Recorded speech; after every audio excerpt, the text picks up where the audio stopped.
So we have survived the second week with my new German Shepherd puppy Reggie, and not only have we survived, but we've absolutely thrived. And in this video, I want to talk about what I've done as a canine behaviorist step by step to achieve the amazing amount of success that we've been able to have this week so that you can have similar results yourself at home. Now, as with all of the training that I do with puppies, I break it down into three main categories. I think that you should always be working on your dog's socialization, their manners, and their obedience, and it's at the middle of that Venn diagram which is where the perfect canine companion will sit. So in today's video, I'm going to break down what I've done in the last week in each one of those sections so that you can understand what is a realistic expectation and the kind of things that you should probably be trying to do yourself as well. Now, let's start with socialization, and socialization has been wonderful this week. It was Reggie's last blast of jabs, so he had to go to the vet for the first time. He had a full check over, all of his health is tickety-boo, so that's wonderful. He had his jabs, but he had the socialization opportunity of going to the vet. The vets were absolutely wonderful and helped make it a calm and positive experience, because socialization isn't just taking your dog to loads of places, meeting loads of people and other dogs and letting them go wild. We want to actually desensitize them to all of the triggers so that they can stay calm, relaxed and well-mannered, just like Reggie's being here. So the vets was absolutely wonderful. We have actually been doing an entire house renovation. You might be able to see the scaffolding just outside of the window here, and it has been a little bit of a blessing in disguise. Yes, it's been stressful having a new puppy and balancing work and balancing a house renovation, but in terms of his socialization, he has spent the majority of every day seeing multiple different workmen. One of the days last week, we had 9 people coming around the house and through the house at any one time. All the scaffolding was going up while the kitchen fitters were cutting all the work surfaces with crazy power tools.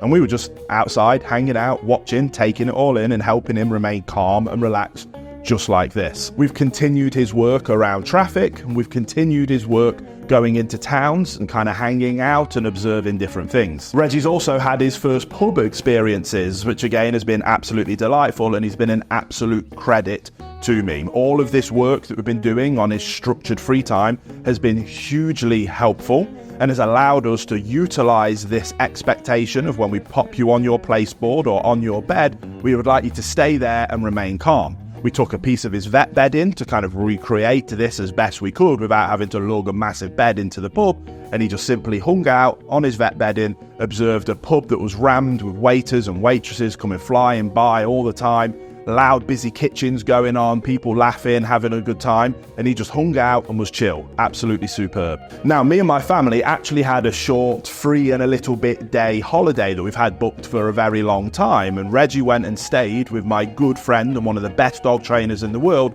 Ben from over at Balanced Dog. Now, I'm going to come on to that in a little bit, but it's worth noting now because obviously that offered huge opportunities for his socialization. But let's move on to his manners. And manners is one of those things that once you establish kind of your rules, boundaries and expectations, there's not too much new things to teach every single week. Like there might be lots of new things you want to do for socialization or lots of new things you might want to achieve with your obedience. But when it comes to manners, we've been working in a couple of key areas. His sit, stay, break drill at his meal times is looking absolutely wonderful. I'm really happy with the beautiful manners that we've already been able to achieve in just 2 weeks of when I get the meal bowl, he'll sit, wait patiently, let me put it on the floor until I tell him he can have his food. We've also been working extensively on this. I call it his structured free time.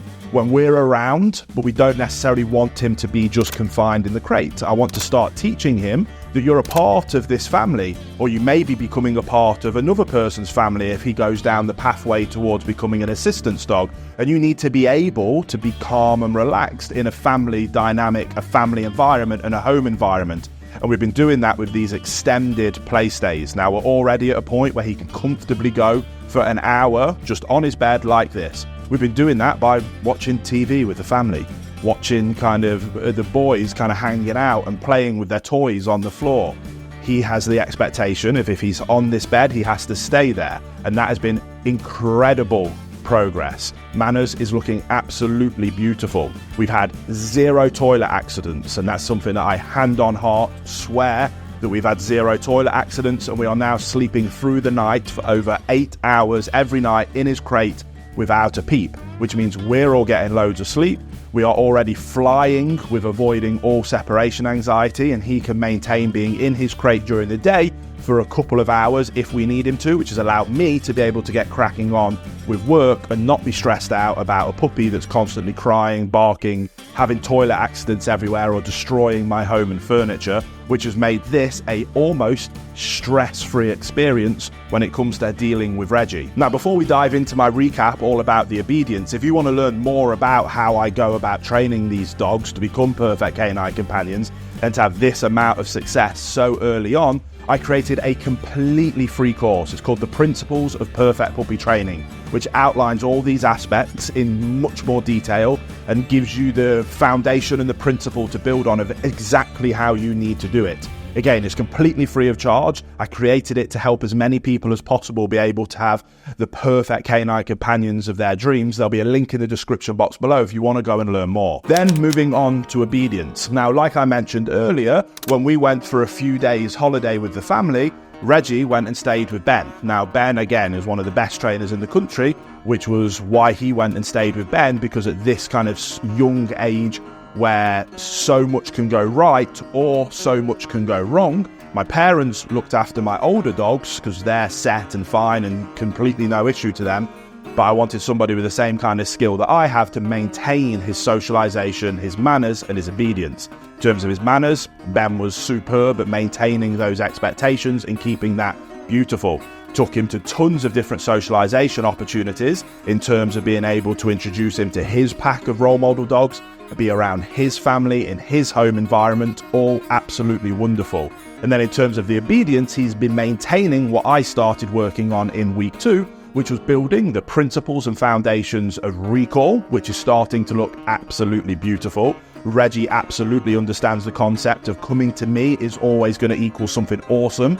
And then we're starting to formalize that by drawing him in and then starting to put our recall cue onto it, which for Reggie here is going to be 3 pips on a whistle. Reggie's sit and engagement training is looking superb, and we're already starting to utilize that in very real life situations like the mealtime drill. So it's not just during formal training that we're now starting to be able to utilize his training. And his heel work is looking absolutely lovely. We're starting to shape that heel work, starting to lure him into this ideal position. And I've been achieving all of his exercise, all of his socialization, and all of his toilet training without having to utilize a lead, and being able to do so safely in safe, confined areas. Now, what this does for me is allows me that when I do bring the lead in, which we're going to be starting to work on next week, I haven't taught him that it's okay to be bounding wherever he wants when he's got a lead on, to be able to pull on a lead to get where he wants, which will set our lead training up for maximum amount of success. So I am absolutely ecstatic and chuffed to bits with how well his training's going. And the thing that I want to drive home to people watching at home is that the reason that this has been so fun and so stress-free for us is twofold. Having a plan in place, which is all featured in my puppy courses, but then the crate training aspect has been absolutely monumental. That has allowed us to get full night's sleep, which is something that so many people underestimate when it comes to raising and training puppies.